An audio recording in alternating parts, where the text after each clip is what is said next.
Kerajaan Majapahit. Selamat menyaksikan. Diceritakan di dalam hutan di bumi Nusantara, seorang bangsawan bernama Raden Wijaya beserta dengan para prajuritnya sedang mencari lahan untuk mendirikan sebuah kerajaan. Namun, di tengah perjalanannya, Raden Wijaya berkehendak untuk beristirahat.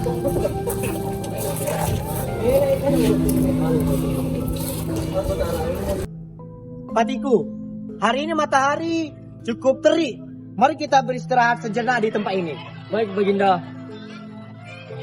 Dan prajurit sekalian, Baginda ingin beristirahat sebentar sejenak di situ. Perjalanan kita juga sebentar. Baiklah, Yang Mulia.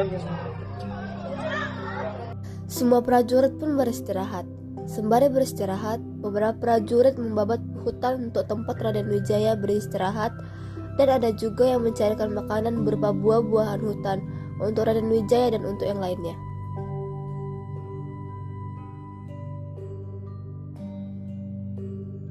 Nah, Pati, ini ada sedikit buah-buahan untuk Baginda Raja.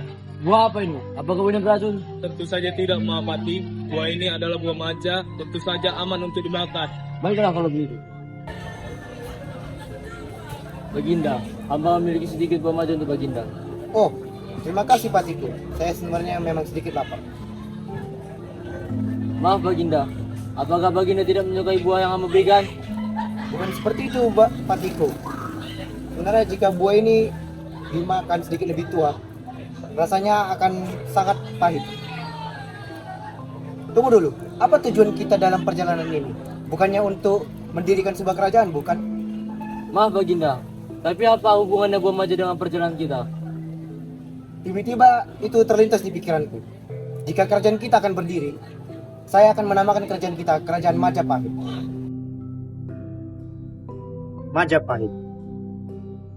Untuk saya berikan namanya untuk kerajaan ini karena lahan di sekitar sini ada banyak pohon maja yang rasanya sangat pahit.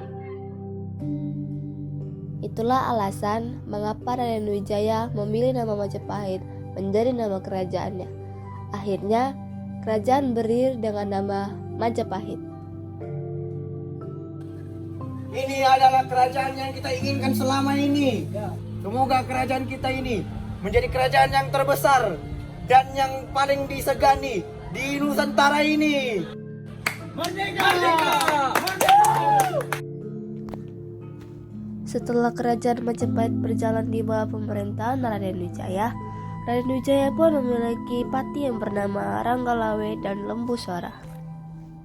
Ternyata, Ranggalawe dan Lembu Suara merencanakan sebuah pemberontakan untuk merebut tahta kerajaan dari Raden Wijaya. Aku tidak puas dengan kedudukan Raden Wijaya. Aku sudah tidak sabar untuk merebut kerajaan dari Raden Wijaya. Benar, aku pun sudah tidak sabar untuk merebut kerajaan ini. Aku telah menyiapkan banyak sekali prajurit untuk membantu kita dalam melakukan pemberontakan ini. Setelah mereka usai menyusun rencana pemberontakan, mereka pun pergi ke kerajaan untuk menemui Raden Wijaya.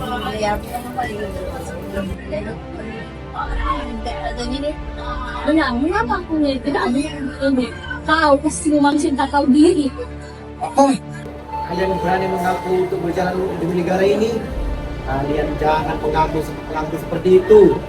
Yang berjalan untuk kerajaan ini adalah para pekerja yang bersedia dan prajurit-prajuritku yang ingin membantu saku. Perdebatan antara Raden Wijaya dan para patiya pun menjadi tak terkendali. Ranggalawe pun geram dan membunuh Raden Wijaya saat itu juga. Akhirnya, pertarungan pun tak dapat dihindari. Akhir dari pertentangan itu adalah sebuah pertarungan yang mengakibatkan Raden Wijaya meninggal. Dan untuk menghormati Raden Wijaya, dibuatlah patung dalam bentuk Dewa Wisnu dan Siwa. Raden Wijaya pun digantikan oleh anaknya, Jaya Negara. Hai rakyatku, aku adalah Jaya Negara, pengganti ayahku, Raden Wijaya. Ha ha ha ha ha ha. Hidup Merdeka! Merdeka Negara! Saat masa awal pemerintahan Jaya Negara, ia mulai dihasut oleh mahapatinya yang licik. Baginda, Ada apa, Mapati? apakah kau tidak tahu perjanjian sudah hancur? kulihat keadaannya baik-baik saja. Apakah kau tidak tahu? Sudah banyak pejabat yang ingin mengkhianati Anda. Cepat bereskan mereka semua, Mahapati! Ya. Seiring dengan berjalannya waktu, Mahapati terus menghasut Jayanegara. Namun pada akhirnya, Jayanegara sadar akan kesalahannya mempercayai begitu saja sang Mahapati. Akhirnya Jayanegara memutuskan untuk menghukum mati Mahapati tersebut. Dasar kau licik, Mahapati! Kau telah menghasutku demi tata kerajaan, kau pantas mati!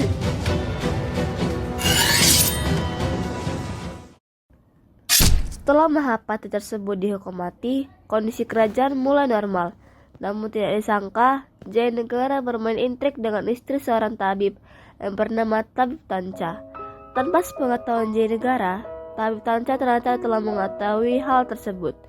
Hingga pada akhirnya, pada malam saat semua telah terlelap, Tabib Tanca memasuki kamar Jayanegara.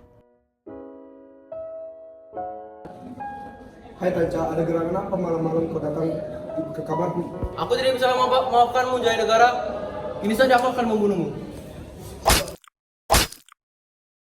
Tanca yang terbutakan oleh amarah pun menusuk Jayanegara berkali-kali hingga ia meninggal. Setelah kematian Jayanegara, kedudukannya digantikan oleh sepupunya yaitu Tribuana Tunggadewi Jayawardhani.